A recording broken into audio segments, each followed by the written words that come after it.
আসলে রাষ্ট্রীয় সংস্কার হচ্ছে সেটা খুবই ভালো, কিন্তু হচ্ছে সেটার সাথে আমাদের বাঙালির যে চেতনার যে গান জাতীয় সঙ্গীত সেটি পরিবর্তনের আসলে কোনো প্রয়োজন আমরা দেখছি না।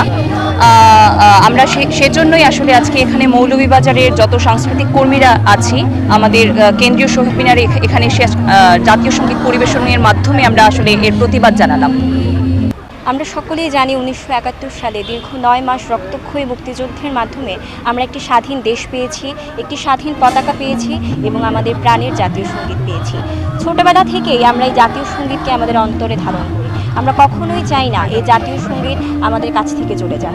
বিচ্ছিন্নভাবে যে ষড়যন্ত্র চলছে এই জাতীয় সঙ্গীত নিষিদ্ধ করার জন্য আমরা তার তীব্র প্রতিবাদ জানাচ্ছি।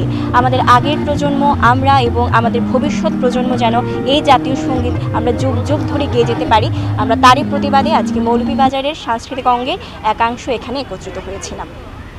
আচ্ছা, আজকে আমরা একত্রিত হয়েছি কারণ আমাদের এই জাতীয় সঙ্গীতটা হচ্ছে কি আমাদের বর্তমান আবেগের জায়গা। এটা হচ্ছে আমরা আবেগ বলতে আমরা সবাই একত্রিত হয়েছি। আমরা বাংলার জাতীয় সঙ্গীতের মাধ্যমে হচ্ছে বাংলার আকাশ, বাংলার বাতাস এই সমস্ত কিছুই বুঝিয়েছি। আমরা চাই আমাদের আজকের এই প্রতিবাদের মাধ্যমে হচ্ছে আমাদের বর্তমান যে জাতীয় সঙ্গীত এটা যেন অটুট থাকে। ধন্যবাদ সবাইকে। জাতীয় সঙ্গীত আমাদের প্রেরণার জায়গা, আমাদের আবেগের উৎস। আমরা চাই না যে সঙ্গীত দিয়ে আমরা স্বাধীনতা পেয়েছি, আমরা আমাদের অন্তরে ধারণ করেছি, সেই সঙ্গীত পরিবর্তিত হোক ব্যক্তিবিশেষের কারণে। এটা হতে পারে না, ও উচিত নয়।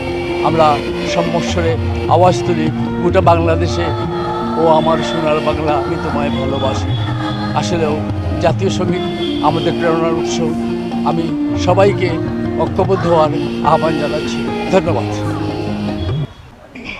আসলে বাংলাদেশের জাতীয় সঙ্গীত আমার সোনার বাংলা আমি তোমায় ভালোবাসি, এটা আমাদের একটা অনুপ্রেরণার একটা বিষয়। ছোটোবেলা থেকে আমরা স্কুলে বিভিন্ন প্রতিষ্ঠানে আমরা সেটা গেয়ে আসছি। এটা যাতে আমাদের চেঞ্জ না হয় সেটার পক্ষে আমি আসি আর কি। মাটি দেশ আমার আবেগের জায়গা। এই আবেগকে নিয়ে যারা খেলা করতে চায়, যারা ঘৃণ্য ষড়যন্ত্রে ব্যস্ত থাকতে চায়, তাদের বিরুদ্ধে আজকে আমাদের এই প্রতিবাদ। আমাদের এই প্রতিবাদ জাতীয় সঙ্গীত গাওয়ার মধ্য দিয়ে আমরা জানাতে চাই এই দেশ কোনো তাবেদারি রাষ্ট্রের গোলাম হতে চায় না। আমরা অতীতে যেমন এই দেশকে বুকের তাজা রক্ত দিয়ে আমরা দেশকে স্বাধীন করেছি, আমরা আবারও প্রয়োজনে আমরা আমাদের পাঁজর দিয়ে আমরা দুর্গ ঘাঁটি গড়ে এদেশের মানুষকে আবার আমরা উজ্জীবিত করব বাঙালি সংস্কৃতির আদরে। সুতরাং আমরা আগামী আজকে যারা এসেছেন তাদেরকে ধন্যবাদ। শত শত মানুষ এসেছিলেন। আমরা সামনে হাজারো কণ্ঠে, দীপ্ত কণ্ঠে আবারও আমরা গাইব আমার সোনার বাংলা আমি তোমায় ভালোবাসি।